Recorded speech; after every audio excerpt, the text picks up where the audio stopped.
கிறிஸ்துவுக்குள் மிகவும் பிரியமான தெய்வ பிள்ளைகளை, பரலோகமான நிகழ்ச்சியின் மூலம் உங்களை சந்திப்பதில் என் இருதயம் கர்த்தருக்குள் மிகுந்த மகிழ்ச்சி அடைகிறது. இன்றைய பரலோகமன்னா எனக்காக யாவையும் செய்து முடிப்பா.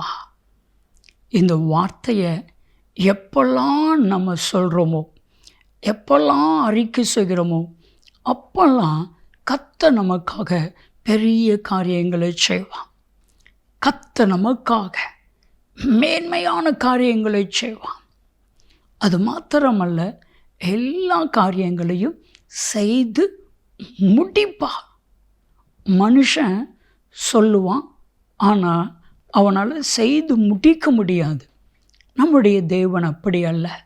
சொல்லுகிறவர் மாத்திரமல்ல, அதை செய்தும் முடிப்பான். வேதம் சொல்லுகிறது, சங்கீதம் 138:8, நான் உனக்காக யாவையும் செய்து முடிப்பேன். எஸ்தர் ஜெபம் பண்ணினாள். எஸ்தருக்காக நான் யாவையும் செய்து முடிப்பேன் என்று சொன்ன தேவன், எஸ்தர் 9வது அதிகாரம் 1 வசனத்தினுடைய பின்பகுதி, காரியம் மாறுதலாக முடிய பண்ணினார்.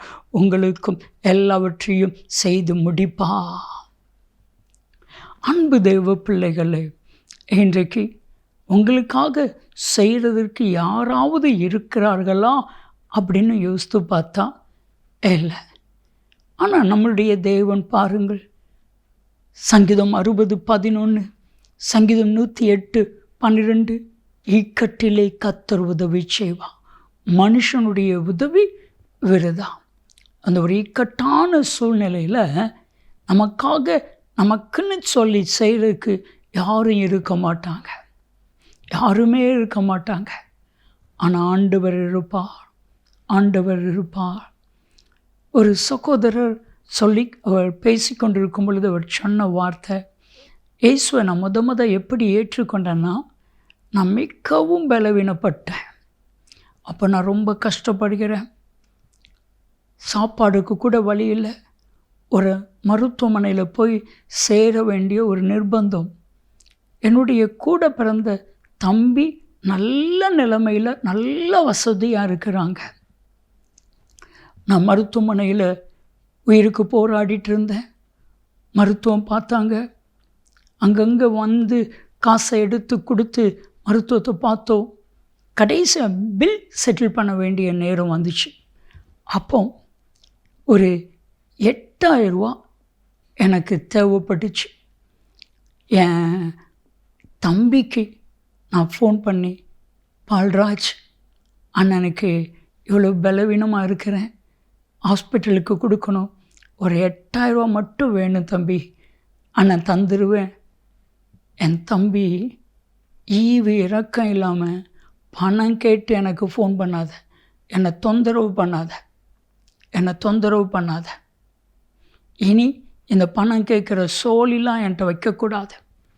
என்னை காயப்படுத்தி, என்னை வேதனைப்படுத்தி, கோபமாய் பேசி ஃபோனை வச்சுட்டாங்க. அடுத்தது சாரி தம்பின்னு சொல்லி பேசுகிறதுக்குள்ளே ஃபோனை பிளாக் பண்ணிட்டாங்க.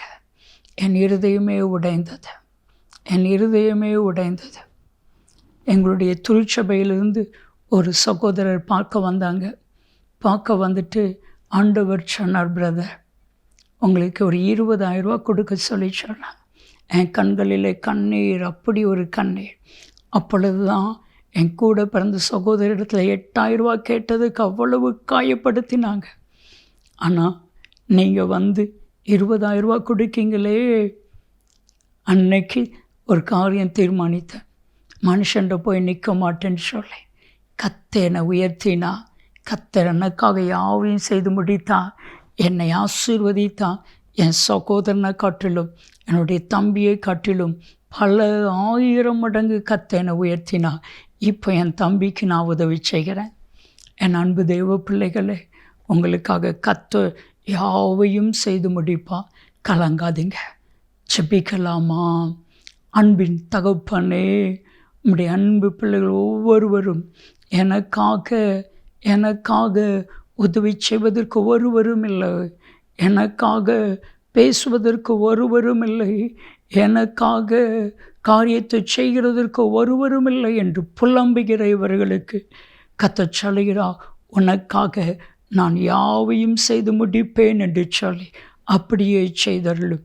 இயேசு கிறிஸ்துவின் நாமத்தில் ஜெபிக்கிறோம் ஜீவனுள்ள பிதாவே, ஆமென், ஆமென். பிரியமானவர்களே, கர்த்தர் உங்களுக்காக யாவையும் செய்து முடிப்பார்.